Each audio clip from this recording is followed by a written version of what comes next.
still the final score here at the Orlando Stadium. Orlando Pirates taking the lead, Magesi responding. And as we talk about and talk through some of these big talking points, then Pumuzo, what are you thinking as an Orlando Pirates fan? If you're sitting at home, what are you thinking watching this team and the steps they've taken to this point where they are record-breaking second place finishes ahead of next season reflections?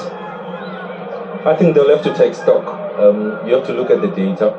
You have to look at what the team has improved on from last season. You have to look at areas to improve.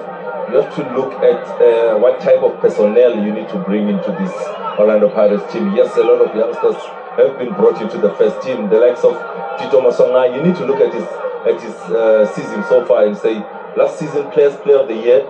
This season hampered with a lot of injuries. Was there capable enough replacements on that bench to be able to assist Orlando Pirates in that 10 role? Yes, Kimvidi, towards the last 10 games, he really showed up to say, I'm the man that you can count on. But where was he in the middle period of the season? Yep. So that is some of the questions that you have to look at. If you're Magesi Football Club, I just had a conversation with Coach ODG, and he, just as you've been doing throughout the 90 minutes, could not stop speaking about Thabang Sibanyoni and his contribution tonight. Yeah, I think it's very, very important to the way they play. He did mention that they missed Makubela, which was the leading man for Magesi, but managed to get him fit, managed for him to contribute, and I think he really came through in terms of providing that point of reference, because Magesi is a side that don't get many opportunities every game. They need a striker that's going to work off the ball, that puts defenders under pressure, but at the same time can be the point of reference, and I think that's what he's provided for Magesi. Back-to-back draws, 1-1 for both Pirates and Magesi. Still, that one effort on target was enough for Magesi to get their single point, 26 points that in 2025 they've managed. That's 26 of 31. Is that the kind of form that they, I'm pretty sure, will be dying to start next season with? A lot of coaches don't get an opportunity to work with the team in the preseason. Yeah. And I think if Owen Dagama is given an opportunity to then lay the foundation with his team, given an opportunity to plan for the season properly, I'll be excited to see what he can do with this team. Yes, they do need three or four players to reinforce in that department, especially the striking department. You need another a defender and maybe another winger, and that's something that ODG, with the experience that he has of South African football, he can be able to go into the market and get players that Magesi can afford. Yeah, it needs to have a very, very good start next season. So I think how they've ended the season will put them in good stead for next season. But having said that, you look at Polokwane City, a bright start, and they finish in the top 8. So that how you start is so important. You mentioned the 4 points that they got in the first half of the season.